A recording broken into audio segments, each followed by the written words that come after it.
This is Character Asked It. You already know Character did it. I'm here with DJ Finesse, bro. Tell us about yourself. What do you do? What's good, man? It's DJ Finesse, the crowd favorite. Just kind of speaks for itself. I'm a DJ, been doing it for a long time. Former DJ for Bad Boy Records. Oh, shit. Yeah, now I'm the official DJ for the Providence College Friars. It's men's Division I basketball. So I'm blessed to be doing these things still at the ripe age of 54 and still be relevant. So hell yeah, man. Appreciate you having me on, man. No, I appreciate you being here, bro. You're doing your thing, for real. So where are you from? Born and raised in Rhode Island. So okay. Most folks think Long Island. No, it's Rhode Island. Rhode Island. Yeah, we're about 3 hours from New York City. About this damn big, but yeah, that's it. It's a million people in the whole state. That's it, man. That's crazy, yo. You can get to north and south in 45 minutes for real. You breeze right through it. How about east or west? Yeah. A little bit longer, but not much. I mean, with a million people, like that's it. So we literally were in between Connecticut and Boston. So what is it like coming up in Rhode Island? The food here is amazing. So we're known like throughout the country for the food. The food's amazing food. It's called the Ocean State, so there's a whole lot of beaches. And with 45 minutes, 50 minutes from Boston, and then 3 hours from New York City, so you get a little bit of both of the flavor right there. New York, get the Boston and the Yankees, you know what I'm saying? No, for sure, bro. But I think that most Rhode Islanders, believe it or not, we rather go to New York than we go to Boston, which is crazy. Really? Why is that? Yeah. I don't know. Like, even myself, I never really went to Boston. Like, I just would rather go to New York. I don't know what it was. Maybe it's hip hop. Maybe hip hop, right? True. Being hip hop. Not much came out of Boston, yeah. Yeah, NOG, a few other dudes, but we figured we go to where it was created, man. So we go to New York City. No, that's what I did. Hell yeah. So you've had some incredible accomplishments in your life, but tell me how it happened. What'd you do after high school? So I'm still a ball player. Love basketball, my first love. So after high school, I went to the University of Rhode Island, spent 3 years there, and then transferred to play basketball. Had a couple of scholarships to Division IIs, didn't take them, and all the while working on music as well. And then went to Rhode Island College for 2 years. So I was 5 years in college, didn't finish, got signed a recording contract, and I was out the door. But at 54, I still ball, I still get buckets. Hell yeah, 54. Bro. How'd you end up signing a deal while you're in college? That was so ironically, talking about Boston, one of my best friends is from Mattapan, Boston, and so we created a group called Area B, and Area B was for the area of Boston. So I was the DJ for the Area B, and then met a couple other dudes, my man Spliff and Creep from Newport, Rhode Island. Then we ended up merging with them, becoming a group called Realism, and Area B got signed to I forget the name of the label, but we were supposed to go down to Atlanta, and at the time labels were just starting to not pay for sample clearance.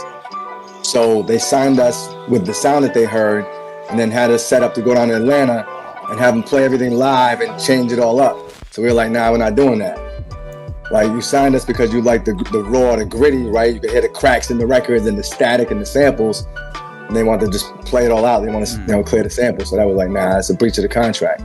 So we didn't go through with it. So what was the next step from there? Well, luckily for me, we had it's just a crazy story, man. I haven't written a book about this yet. We'll use this interview as your notes. Right. Yeah. I'll have you you can write the forward, because you know what I'm saying, because you asked the right questions. You know what I'm saying? There you go. So a friend of mine was her name is Paula. We were working together, and she knew this gentleman named is Peter Thomas. And Peter Thomas ran a music seminar called How Can I Be Down every year. But Peter Thomas also started running Def Jam. So she walked us into Def Jam, like literally. Like, she called Peter up, like, I got these guys called Realism. They're dope. He's like, bring them down. And because they had worked together in Europe. And the crazy thing about it is, remember the group called Groove Theory, right? That Tell Me? Oh, yeah. Yeah. Well, Paula and Peter had a group in Europe that did the Tell Me joint first. So I heard the original Tell Me. Damn, bro. So they was already doing music. So she was like, listen, I got this group. You got to hear them. We literally drove down to Def Jam, walked right in, big ass office, and this is when we had cassettes, right? Pop the cassette in. So Peter sat back, was like, "This shit is fire." He was like, "But Def Jam is going another direction, so we're gonna send you down the hallway to Loud Records." Okay. And Loud is right, so we know Loud was really about keeping the East Coast hip hop. Yep. So it was like Realism, Mobb Deep, like Wu-Tang, like we were right there. And then just, being young and just, not having real management and direction, I think we just made some poor decisions. We just didn't attack it the right way business wise. And for me, like, they're still my boys. I love them to this day. But that was enough for me to say, okay, you know what? I'm gonna branch off and do my own thing, because DJs at that time were becoming artists. Like, we were getting paid the same amount of money as artists. So I'm like, I'm gonna go do my own thing. So that was enough for me to say, look, we've been through enough. We've made some decisions. I can't keep making the wrong decision. So I'm gonna bounce and just do the finesse thing. Do you remember what year that was, roughly? Yeah, bro. So I was that had to be 94, 93, 94. Okay. It couldn't have been. That was the time for DJs, bro. Yeah, it couldn't have been like much, right? So you had Juice and everyone, the mixtapes were flying around, and Kid Capri was running around. I'm like, how much is he making? They making what? $5 grand? $6 grand? I'm like, oh, I'm out. Beautiful. I'm out. We can make that kind of money. All right. So yeah, and don't quote me on that date, but it was early 90s. All right. So what was the next step after that, when you decided, nah, I'm out? It was start doing some mixtapes and trying to get those to market ourselves, but obviously it was out of the trunk. Like, we didn't have social media, so for me it was really putting in the legwork and the groundwork and just going everywhere the scene was. Everywhere I had to be, I was willing to go. So whether it be New York City, whether it be Philly, whether it be Atlanta, like, I was out. I'm like, I had to be everywhere. And also too, just really, I have friends who are in the industry. My man D Prosper, shout out to D Prosper, was working for G Unit at the time. Okay. Yeah, so they used to do this. There was a night in New York City every Tuesday night. It was called Sessa on Tuesdays. And I mean, everyone who's everyone was in there. And what's crazy is, and I need to figure this out, but like Drake's up in the club on Tuesday. My assumption is because album releases are on Tuesdays. So like every albums drop on Tuesdays. So Sessa Tuesdays was always album release parties. So I'm going to New York City on Tuesdays. Why? Because everyone's in there. I mean, I met from Nate Dogg, R.I.P., Alicia Keys. Like, I'm up in there in the VIP. Damn. Just fabulous. I mean, just networking, and just I just kept networking, man. I just kept really, trying to add some value, and just really, I wasn't pushy, but I just think I had something to offer, and I think I just needed a shot. And once they heard me DJ, like, yo, this dude gets down. But what people don't understand is, my freshman year at URI was Master Ace's senior year. He went to the University of Rhode Island. Oh shit. Yeah, so I got in real cool with Ace. So I was running back and forth in New York City, 89, 90. So I got from Rhode Island, I got to hear so I remember 89, 90. It was BLS and Kiss. It wasn't even Hot 97. There was no Hot 97. There was no Power 105. It was BLS and Kiss. Yep. It was Marley Marl was on BLS, and then Red Alert was on Kiss. And I remember Pete Rock was the DJ with Marley Marl. I used to literally make cassette tapes and go back to college like, yo, like, how's he doing what he's doing? Because you couldn't see it, right? You couldn't see it. There was no video. Right. So I'm just trying to listen to it audio wise, yo, what is Pete Rock doing? So break down every little thing. That's crazy. Yeah. So what people say, what's your style? It's mixture of Kid Capri, Pete Rock, because I used to see Kid Capri, but I could hear Pete Rock on the station. So I kind of got an early education, being around Ace as often as I could. Like, yo, Ace, long weekend, I'm coming through. And he just took us around the whole Juice crew and certain parties and stuff in New York City, just bringing us around everything. You know what I'm saying? So I got And that's my man to this day. So you gotta tell me some stories from those experiences, bro. You're rubbing elbows with the biggest names of the industry. Tell me a couple good stories that you remember. So I think and Ace doesn't even remember this. I tell him, I remember being in downtown Brooklyn, and we were sitting on the front of my man Mike's car, and he was talking about getting in the industry. And he's like, look, he's like, if you guys are gonna get in, he's like, just be you. Like you gotta be yourself, because there's so many people out here who are not being themselves, and they get themselves into trouble. You know, he's like, they speak things into fruition. Like, so if you ain't thugged out, don't talk about thugged out stuff. If you ain't carrying guns, don't talk about carrying guns. And don't talk about going into people's hoods and wearing jewelry. And if that's not you, like, so if you're thinking that, if you listen to Ace has always been Master Ace. He's never tried to be anything else. And his longevity, he's still touring all over the world now because of his ability to find his lane and stay in his lane. So that for me was, you know, I don't come from that. I'm not gonna try to portray that. Like, my mom and dad and my older brother, and we played college basketball. We was middle class family. So like, my dad came from the hood, but I didn't. So, you know, I was gonna be me, and that was like probably like the biggest lesson is just to, like, yo, be you all the time, and don't basically don't write a check that your ass can't cash. Exactly. You know what I'm saying? Exactly. Don't your mouth write a check that your ass can't cash. Like, just be you. I saw a thing earlier today, and it was like friends showing me his new song, and it's talking about like, oh, you come after me, my day ones will get you with the Draco. And the dude stopped the song. He's like, whoa, bro. Hey, I don't got a Draco. Do you got it? I'm right. Day one. Don't put me on that. I'm not coming after somebody. Nah, bro. Yeah, that's real. And it's crazy. I think you just, you know, it's what the industry produces, and you know, it's like people just want to sell their soul for an opportunity. You know, like I never did that. I just never did. I never did drugs, never, you know, around that whole scene. And just, you know, look, my mother and father taught us well, man. I'm still a ball player up here. So I would never do things that tarnish my body and just act a damn fool.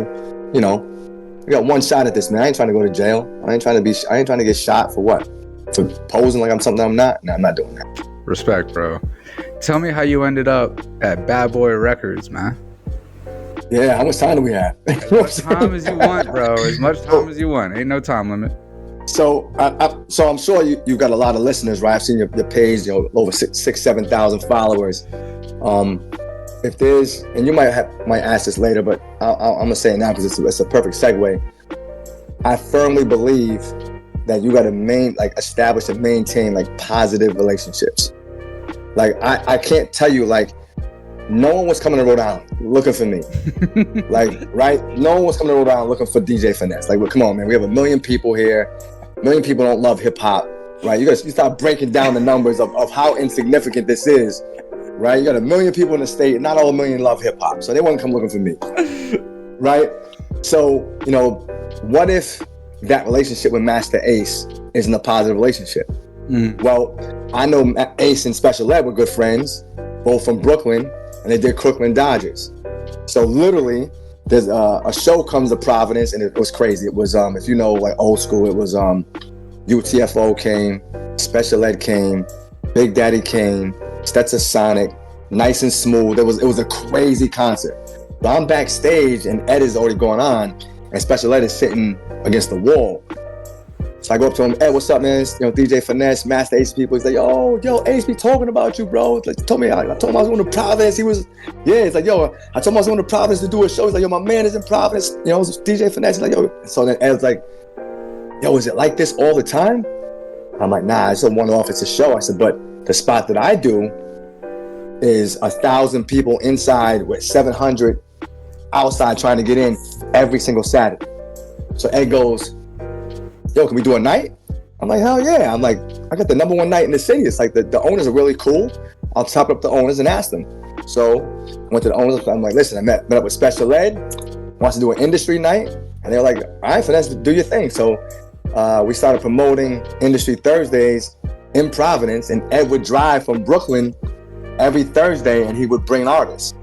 Damn. So first Thursday, it's like him and Dana Dane. And it was like him and Boot Camp Click came in. And then he came back with Dana Dane, and then he was like, yo, I'm bringing a big dog, have the club packed. So it was Special Ed, it was Smooth the Hustler, Trigger the Gambler, and then Ice-T pulled up. Whoa. Yes, yeah. So he was like, I'm outside, I see these big ass black Benz come in, like big ass black Benz rimmed up, you know, tinted out. Oh man. Out comes Ice-T. I'm like, oh shit. So here's the craziest thing. The promoter was promoting in a nearby city in Massachusetts. He wasn't promoting in Providence. So folks didn't even know. Like Special Ed, the hip hop legend, was coming every Thursday to the club, and the club wasn't getting packed.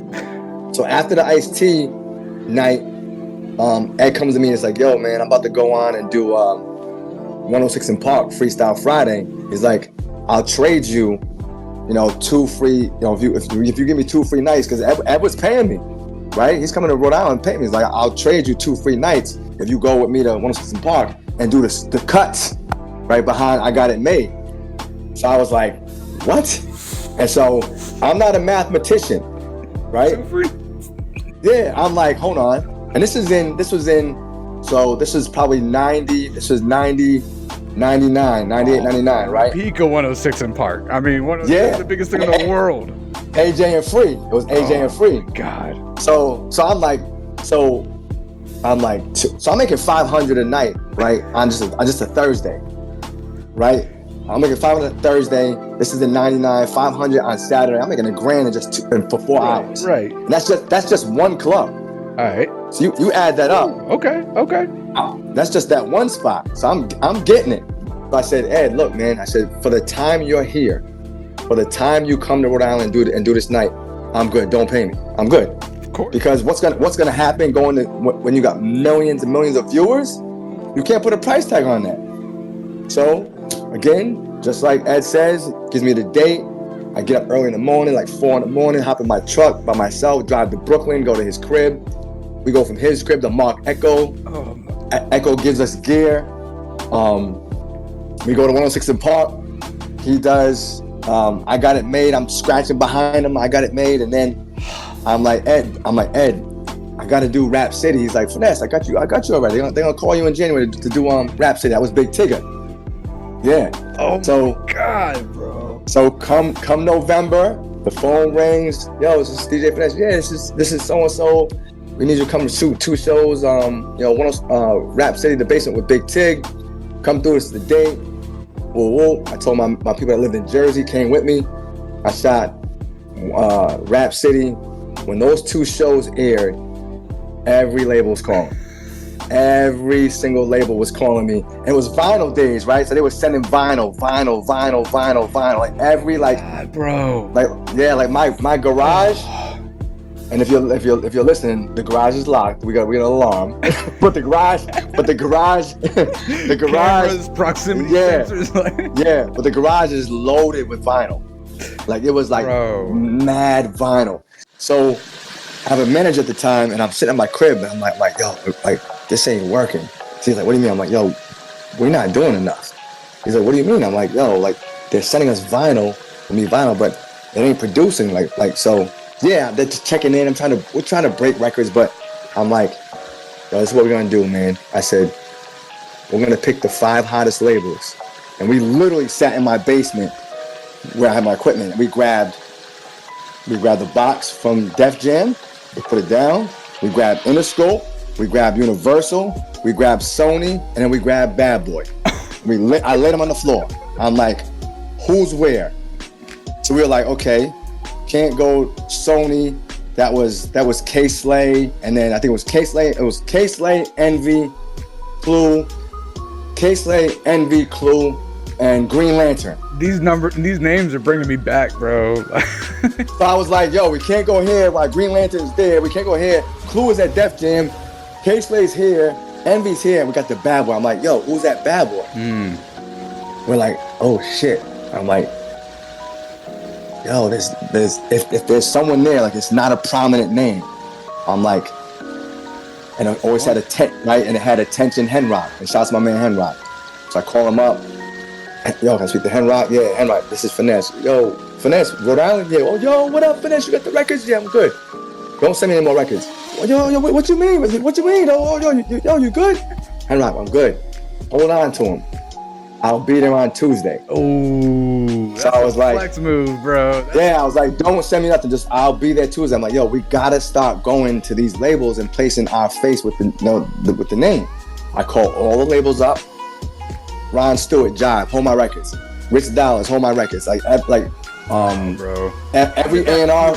How did that feel at that point in your career to call these labels and say, hey, stop sending me stuff. I'll be there. I'm not saying, can we schedule? No, I'll be there. I'm coming.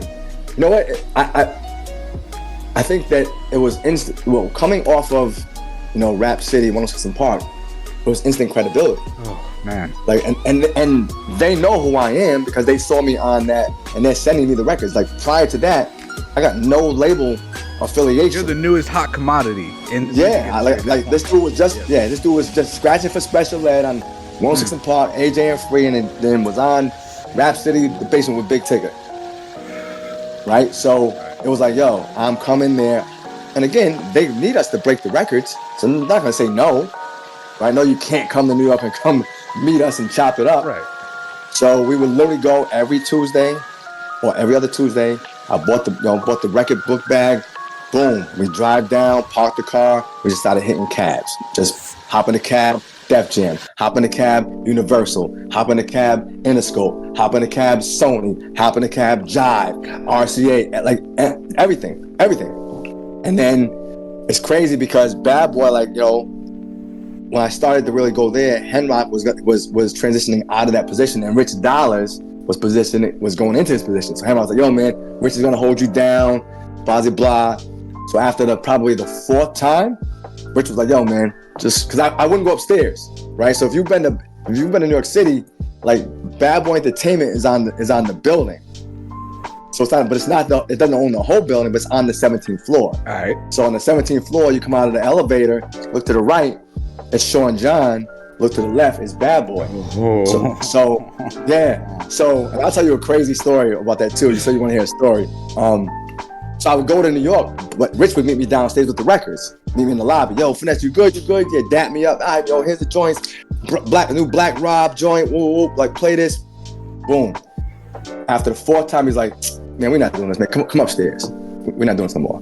So upstairs, and then you walk through the doors, you see the big ass mural of Biggie. You know what I'm saying? You see Craig Mack, you see, 112, the Locks, you just seen all, you're like, yo, I'm in, right? Faith Evans, you're looking at, Lil Kim, Loon, just Black Rob, right? Everyone, you're like, oh my God, yo, like Mary J. Blige, like, you're like, oh man, Shine, right? Greatness, man. Yeah, Shine. You know what I'm saying? You're like, Mace, you're like, yo, like they controlled the freaking clubs. Damn like right. Bad Boy Right. controlled the clubs. Especially in New York. Yeah, what? Yeah. So I was like, yo, this is crazy.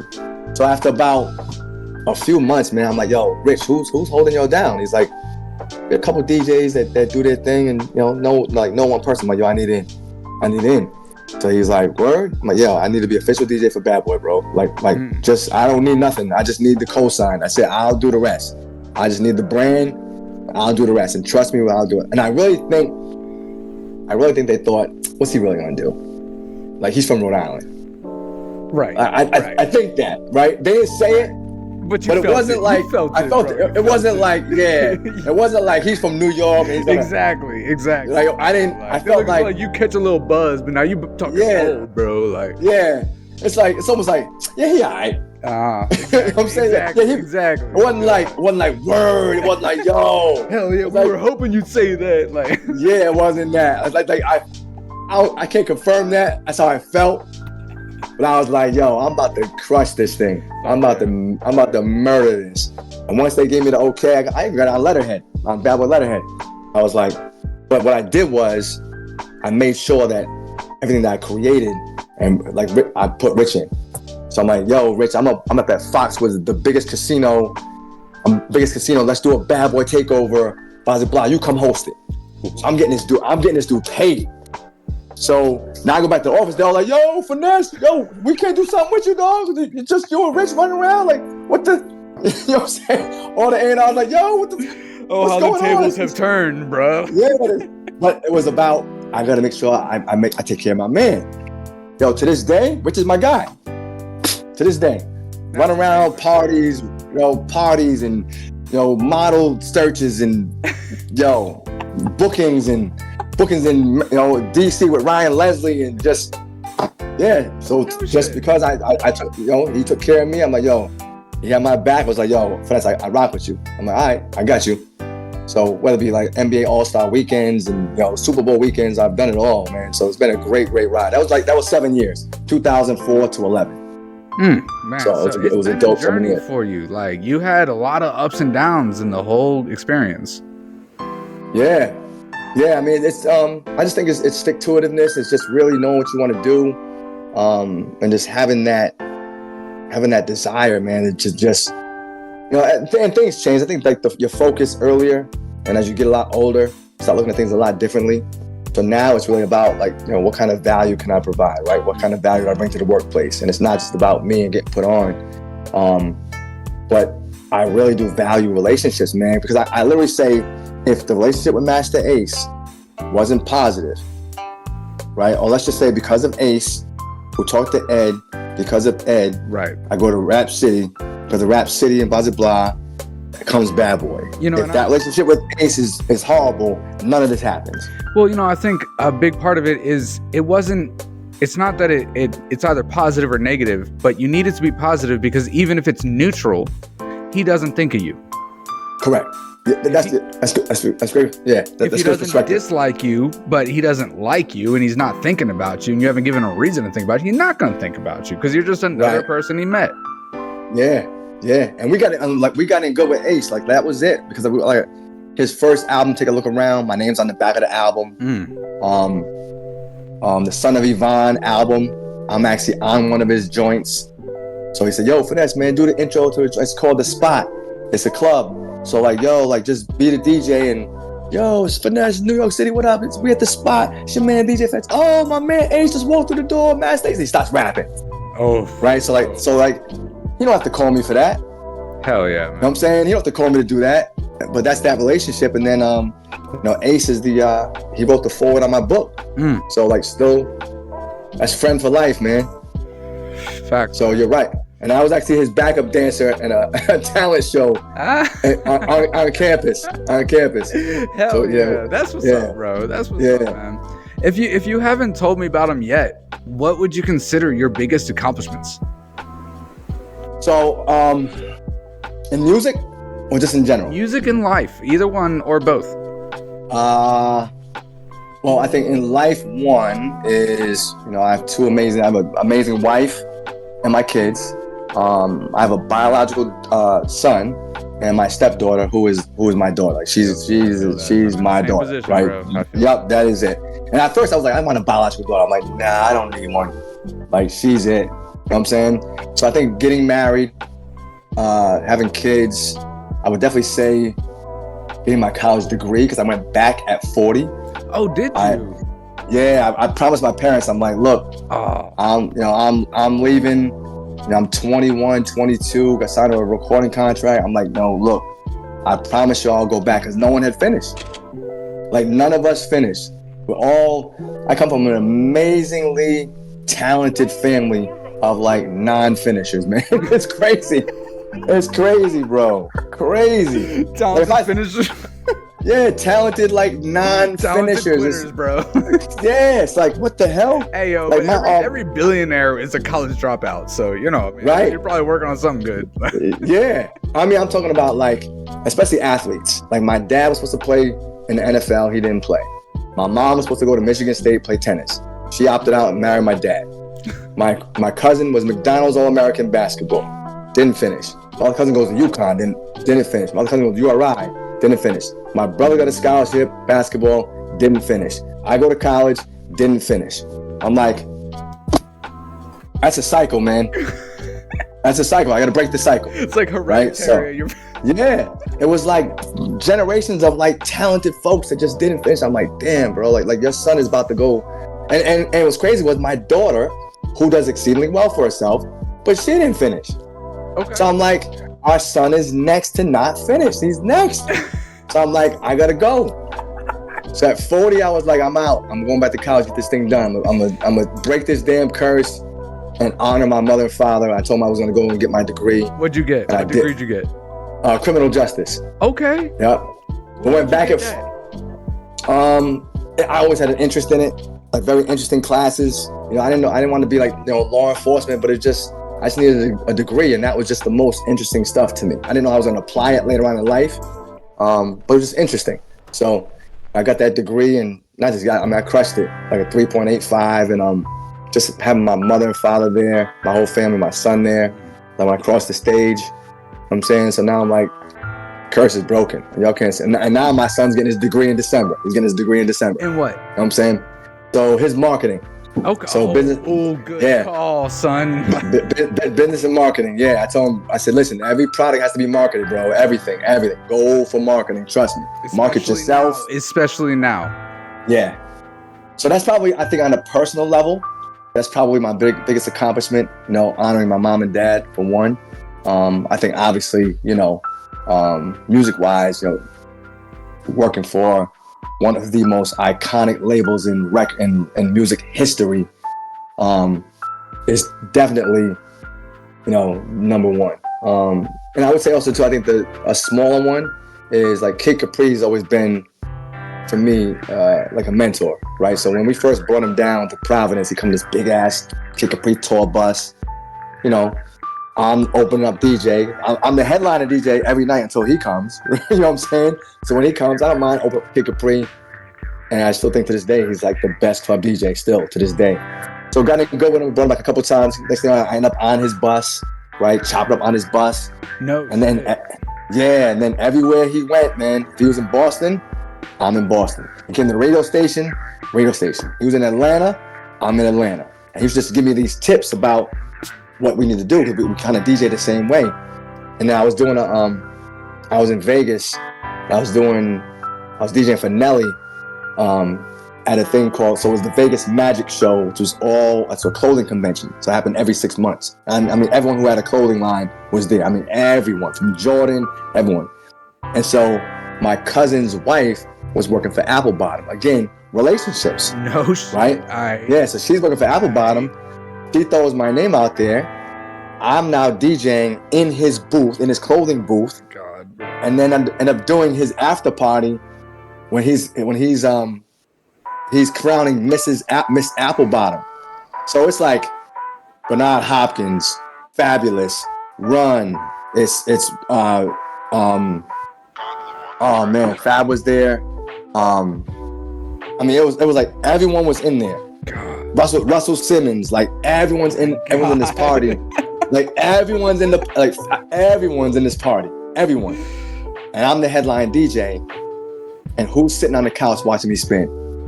Kid Capri. Oh my God. It's all full circle, bro. Full circle, man. Bro. Like, full circle. Because I think he had a residency there. So obviously he came. It's Nelly, right? Nelly, everyone's there. Of course. Everyone was at the party. And I'm the headline DJ, and Kid Capri sitting right there. Bro. Dapping me up. Full circle. I get like goosebumps hearing that story. Yeah. I can't imagine when you looked up, saw him there, you were like, this is it, bro. I'm nervous as shit. Nervous. You know what I'm saying? Nervous as all hell, bro. I'm like, yo, you're like, what, like, not just a mentor, but to me, the best club DJ I've ever seen. Mm-hmm. I've never seen anybody better. Not even close. This dude, his mic skills and not so much like cutting and scratching, just I've never seen somebody throw a party and have people go absolutely bonkers. It's about the vibe for DJ. Yeah, man. Yep. And he would tell me, like, finesse, he's like, think about it. You can't tell these people to party and have a good time if they don't watch you party and have a good time. You can't tell them to throw their hands in the air if you ain't throwing your hands in the air. Like, it's Simon Says, bro, they're following you. So you gotta throw the party for yourself. Like, you gotta rock out, and they will follow you. Like, just like little tidbits like that. Hell yeah, you know, man. Hands-free microphone, and you can probably see it right there. Like, it's a hands-free because I can't hold the mic and DJ. I can't. I need two hands. I need two hands. So he's like, make sure that in your rider contract, he's like, damn the food. Make sure they have a microphone with a boom. It's like, damn everything else. Because you got to be on point and rock biggest thing. Yeah, no, I feel that, man. My rider would be like microphone with a boom. Like, I'm not holding nothing. That's not how we rock. Hell yeah, man. That's incredible, bro. That's incredible. Yeah. Tell me about the biggest obstacles that you had to overcome in the whole process. So again, personal or I mean, as far as obstacles, especially, a lot of times the personal affect the professional, so they go hand in hand. So tell me about both. I think the biggest obstacle was maybe just, you know, I had to go find it, right? So, you know, we didn't have social media. Maybe it wasn't an obstacle, man, because it just was part of the journey, man, part of the process, right? Of just, you know, going to where it was at. So, I mean, I came home, right, to Rhode Island, so it wasn't like every night something was popping. So I had to, like, you know, be strategic in knowing where things were. And, you know, I still had to work, right? I had to take care of my family. So it wasn't like I just had free time, you know? There was a time, there's probably about 5-6 years where I was self-employed. I would run hard. So maybe just living in Rhode Island and not having the access that you would have if I was living in like a New York City or even a DC or, you know what I'm saying, even Miami, right? So it wasn't like I could be there and even DJ in those cities every night. I wasn't living there. So that might have been an obstacle as far as maybe access. But I don't think that we really had, like, we networked, man. Like, I really, really used the people who I knew, and I made sure that I just provided value so that they got a return. So they would never feel like I put this dude on for nothing or it wasn't a good look. So I made sure I was always like, I'm pretty damn good on the turntables. I'm saying I need to be good because they're opening up a door for me, and I'm not from their city, so I got to kick it in, right? Damn right. So I don't think it was like major obstacles because we were willing to put in the work. And we were willing to travel and go where it was. So maybe just early on, just like not having access, maybe. From a personal, bro. The only way through is through, man. Like there's no shortcuts. Only way through is through. I think from a personal, not anything I know. In 2017, I was diagnosed with squamous cell carcinoma, which is a form of, I call it C. I can't say the word. I won't say the word. So not COVID, the big C. And I just don't give it respect. It's torn down families and friends. And so, like, you know, we call each other by our names. We deserve that respect. It ain't getting my respect, right? So I call it, you get C. That's all you get. So I was diagnosed with that in 2017. And that was absolutely like the biggest fight. You know, that was the absolute biggest fight, trying to get through that, go through, you know, chemo and radiation and, you know, but I think who came out at the other end is a much softer person, much wiser person, much more caring. And I'm not saying I wasn't that, but like now, all I think about is who can I provide value to? Like, that's it. This wasn't like, even you asked me, it wasn't even a question. Like, you asked him, can you interview me? Like, it's not even a question. Like, it's not like, who is he?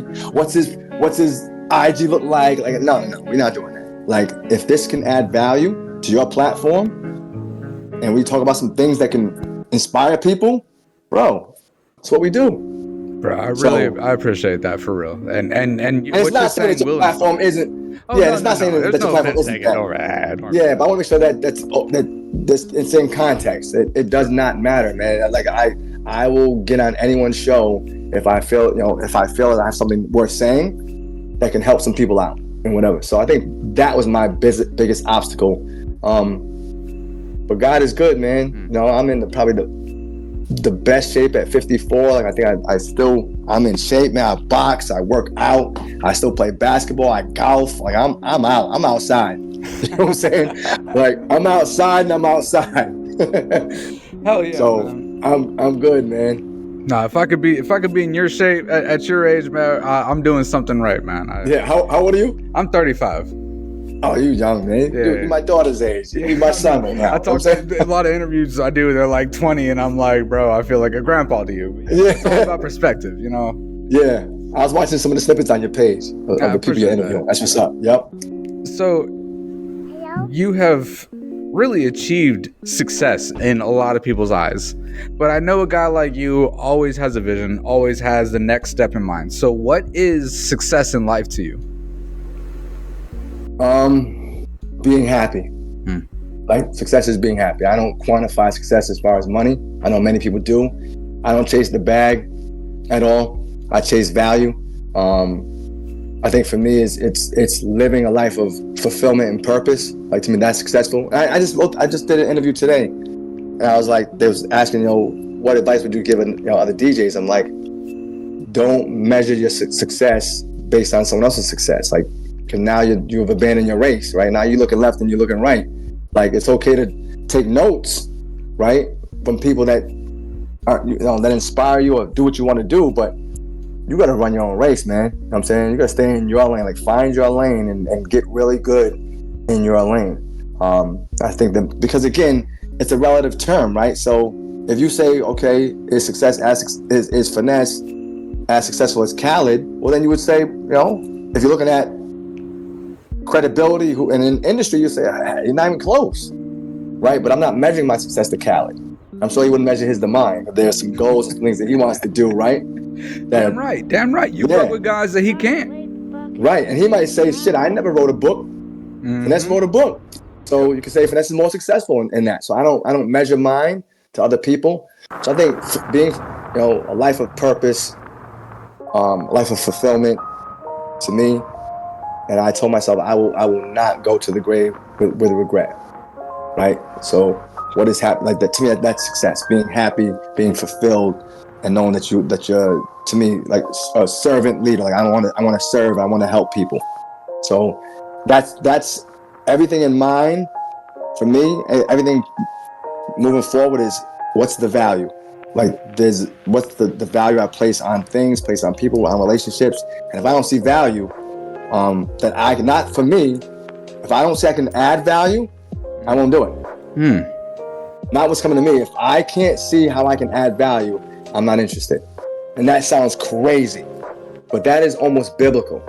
Like, it's like service to many leads to greatness, right? Hey man, that's a lack of ego, bro.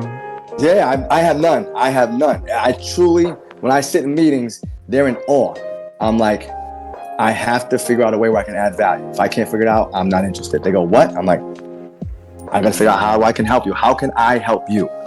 And I can give you spot on examples of how that works. I have proof of concept, like literal proof of concept of doing that and getting anything that I wanted because I got them everything that they wanted.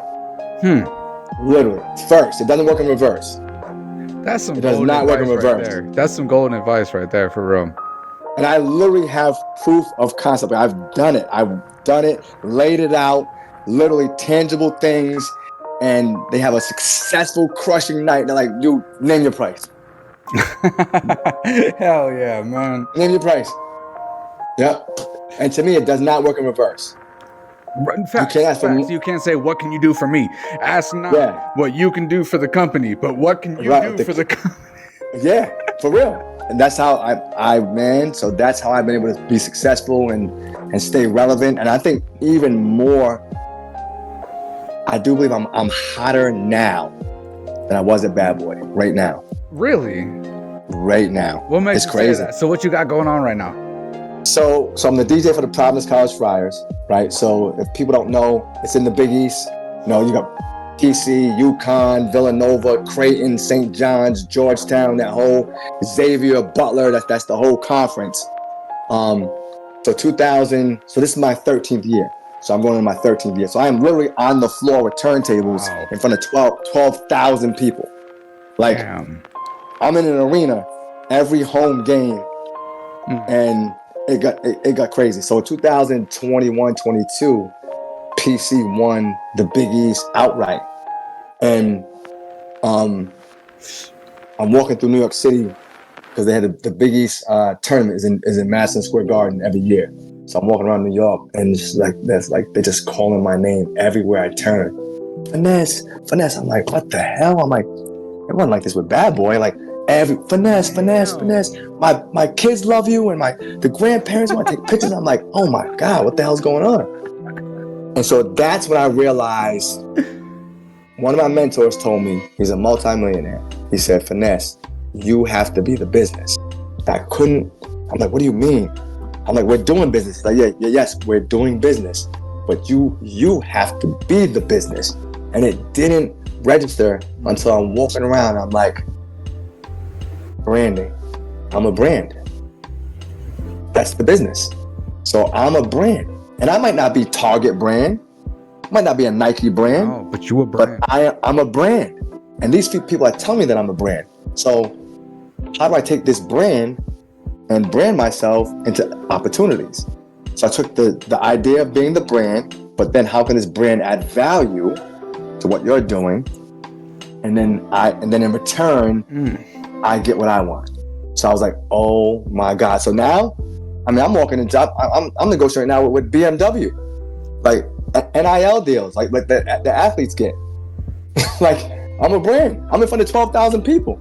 Who wouldn't want their product? God, bro. So I'm saying to myself, who wouldn't want their product in front of 12,000 people? You know what? I think this is a great example of something that I've been trying to communicate to, I know thousands of independent artists right now, and everybody has one goal: streams, fame, radio, this, that. There is so much money and recognition to be gained in this industry by offset hustles.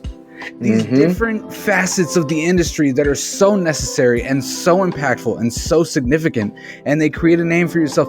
And what they really allow you to do, they may not gain you the fame and the fortune that you dream of when you're 18 years old, but they let you do what you love and live a comfortable life. I couldn't agree more. And you don't know what that's going to turn into, because those people are now talking to their friends about you and the value you bring, right? So you don't know what's going to happen there. Like, I'll give you an example. So, and just for lack of time, I don't want to hold you all night, but so I get paid. Obviously, I get paid really well. Providence College is an amazing institution. They're amazing people, and we've built a powerhouse, like a national powerhouse. But I don't get paid for away games. Why would I? They don't take me on the road. You can't, right? They're going into hostile territory. So whether that stadium has, right, if they have a DJ or not, that's on them. Right. So I said to myself, I'm like, damn, I want to get paid for away games. How can I get paid for away games? I'm like, okay, well, now the brand kicks in, right? So I know that there's a really cool sports bar less than a mile from Providence College. Oh, shit. I walk into this, I call my boy up. I'm like, hey, you know the owner of Ladder 133, right? He's like, yeah, right? His name is Damien. I said, I need his number. Gives me the number. I call him. I said, hey, Damien, so this is that DJ Finesse from Providence College. I'd like to sit down with you. If you got a minute. Yeah, sit down with him. Now, here's where I try to tell DJs what to say and what not to say. So most of us, and even me, 5, 6, 7, 8 years ago, would walk in and say, I would love to DJ in your place, right? That's a fair ask. It's fair, sure. Right? I'd love to DJ here. That's not what you ask. I said to him, now I'm thinking to myself, no, that's what I want. It might not be what he wants. What does he want? He wants more foot traffic. So my ask was, Damon, how would you love more foot traffic? He was gonna say no. Right. No restaurant owner's gonna say, no, I don't want more people coming to my restaurant. No, I don't want that. No, I want an empty place and the food go to waste. You know what I'm saying? I want to tell my staff to go home early because nobody's here and let the food go to waste. That's my goal. That's my goal. Yeah, that's my goal, right? No one's gonna say that. He's gonna say, absolutely. What are you thinking? I'm like, well, here it is. I'm the DJ, blah, blah, blah, blah. Nah, I'd already gone and mapped this out. I already made a flyer. I'm like, I do every away game, every home game. I said, what if we, now we're talking about a partnership, not I. Yep. What if we and I helped make your place the place to go for students for away games? I said, I'm in with the Friar Fanatics, which is the Friar that are down at the dunk. They all follow me on Instagram. I said, now what we have to do is it has to be value for everyone. So now I go to the students. Now, so he's in. I call the Friar guys up, the students. Hey guys, what do you guys want to eat? I said, okay, what if I could give you guys 20% off of your food bill and liquor bill at Ladder 133. Would you come? Hell yeah, the Finesse would come. Beautiful. So now I got Ladder involved, the students involved, and they're both getting something. Right. I ain't said nothing about me spending yet. Nothing about me making money. Nothing. Not yet. So now, listen, proof of concept. I mapped this out. So now there's an app that was created by two PC students. It's called Hops. It shows you what's hopping in the city. It's dope. So it could be in your city, like if it's a restaurant. So it's almost like you want to go to a place where you know there's people, right? You don't always have to pay the money. And so then find out the way, Yes, Hops might say, oh, there's 200 people in this spot. Oh, there's 50 here. But so where we going? 200. Yeah. That's where we're going. And we already know this before we get to it. I call the guys up from Hops. Yo, how would you guys like some more foot traffic on your app? They're like, yeah. So would you want to sponsor the night at Ladder 133? They're like, yes. I said, is this what we're going to do? I said, so when the students come to Ladder, to the location, they have to download your app on the spot. So now, foot traffic. When they download the app on the spot, they get a free shot. So now they have to come to the location that's foot traffic, download the app gets foot traffic, students get a free shot, win-win. I go to the owner, what would you want to be? Where would you want to be? He said, if I could make $4,000 in 2 hours on food and liquor, if I can do that just because the game is 2 hours, right? I'm good. Hit it the first night. Wow. Sold it out. Finesse, what do you want to do? What do you want to do? Value. The currency comes after. That's incredible, bro. That's incredible. That is vision. That's vision. That's hustle. But you're developing that vision as you go. As I go. You make it up as you go. And honestly, it's comforting for me to hear because that's what the hell I'm doing with this whole hustle. Is I'm just making everything up as I go. And you're providing value. You're giving people platform, and it will grow. It will grow because we're going to talk about it. I'm going to share it. Exactly, man. I appreciate that, bro. And that's what absolutely I think as long as you do something with good intentions, then it will work. It may not happen immediately, but it will work. Yeah, and I hope every DJ takes the concept and gets paid. Absolutely. Because there's enough out here for everybody. Yes, and every single DJ can find a hustle similar to that. Yes, and you'll get paid because you're doing the right thing. You're a good person, and you're providing value to the establishment. Right, you're bringing them value. If they're making more money, then more of us can go there and DJ. But just make sure that you open the door for other DJs. Though, don't be greedy. Like open the door for other DJs. Like don't do that. It's all about symbiotic relationships. Yes, 1000%. Yep. If you could go back and tell your younger self anything, what would it be?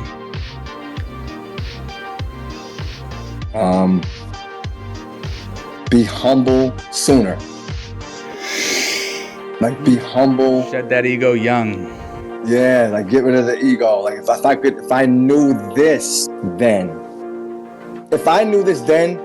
I'd be a millionaire at 25. There's no doubt in my mind. Because I had to hustle, but I think I was hustling the wrong way. I was hustling for me. But I was hustling I need to get put on. Me. And if I knew this then, who wouldn't want to work with me? Like who? They would be beating down my door.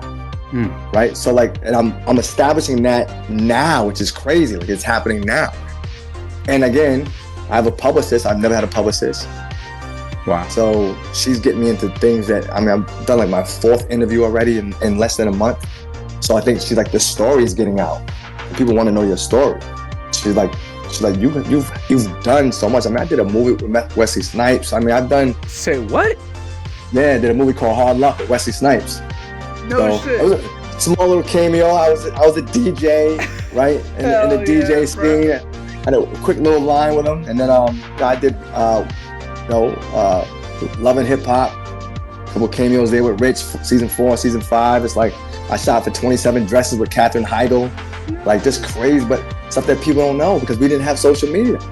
Absolutely, and that's the thing. I've spoken to a few guys, OGs like you, and a couple other guys, and they've told me stories that they never told publicly before. They've told a few people, but I think that's why, because there wasn't social media. People weren't, it's not that they weren't interested, but there was no platform to share this kind of information on. There wasn't. And I know I didn't see the value of paying for a publicist, and their job is to put your information out there. And they have these media outlets, right? So it might have been newspapers, and it was hard copy magazines then, right? So it wasn't like there wasn't outlets, right? I just didn't pay a publicist to publicize the things I was working on. So she's like, I don't mind playing catch up. She's like, watch what happens when people start to hear your story. So she's like, we're gonna play catch up. Respect so she got to her, bro. Yeah, so she's like, and her name is Pilar Scratch. So follow her on Instagram. She's major. She was the stylist to the celebrities in New York City, right? So she came to a friend of mine, my friend Sean Dell. Shout out to her. Was like, you need to call Finesse. So we just put on the phone for like 45 minutes. It just felt right. And I'm like, that's an investment I'm willing to make. Yeah. And just even, being able to tell my story more, it's just more and more people are wanting to know, the story of Finesse. So now it might stir another book. Absolutely, bro. And straight up, you're always looking for value that you add to the situation, and telling your story at this point doesn't benefit you a whole lot, because the industry heads, they know you. Everybody in the industry, they know who you are. But the people out of the industry, not everybody out of the industry or entering the industry knows your name.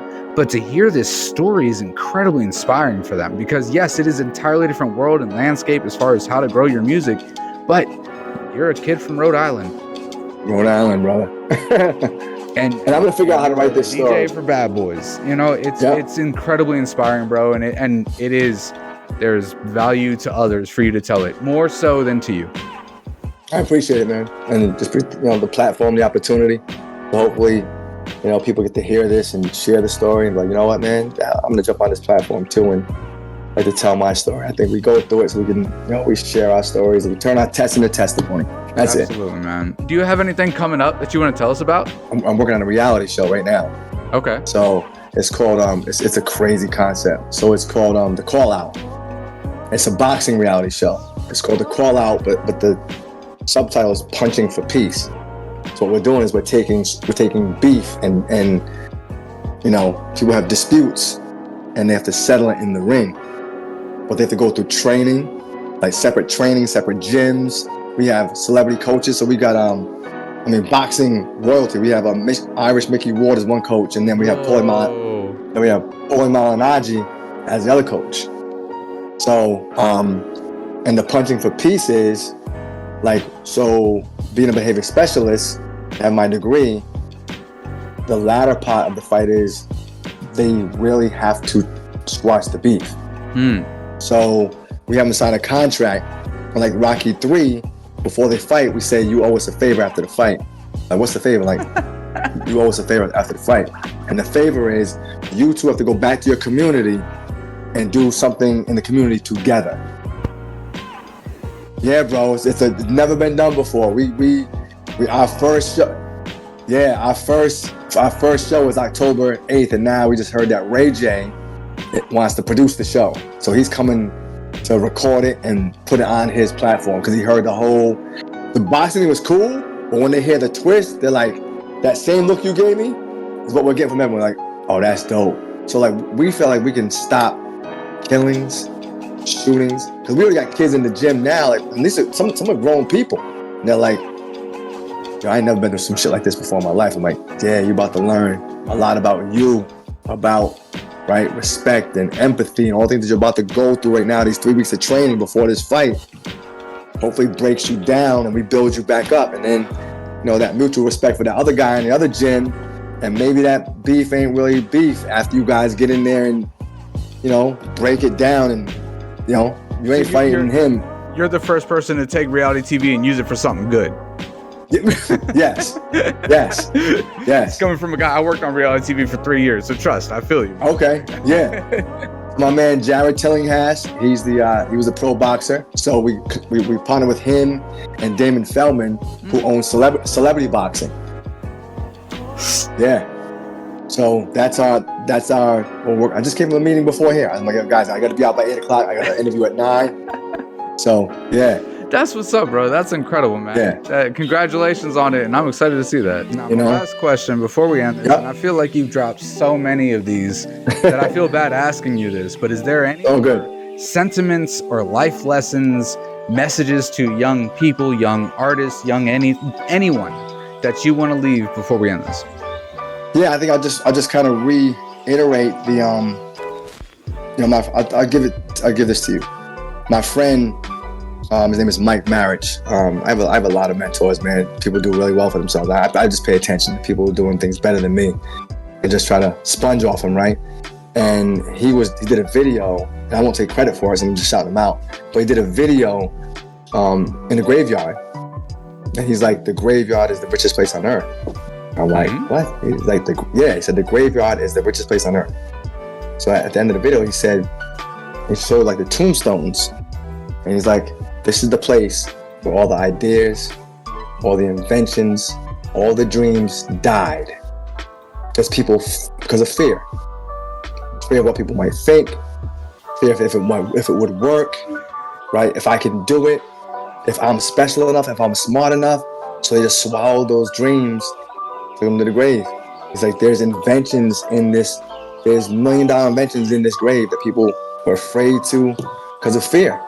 So I would tell anyone here, it's like, you gotta cast that fear aside.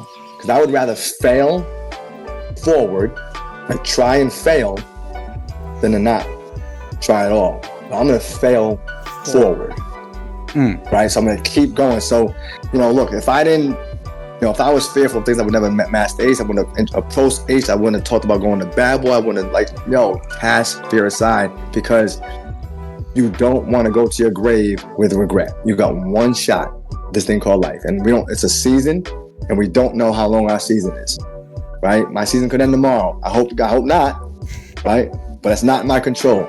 So what's in my control is what I do with my season.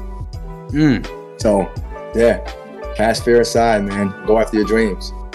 Mad respect, man. Mad respect. No doubt. Thank you so much for your time, bro. Thank you for giving all these nuggets of wisdom to us. This has been Characterized It with DJ Finesse, a legend himself, man. I'll see y'all next time. Peace out. Peace, brother. Appreciate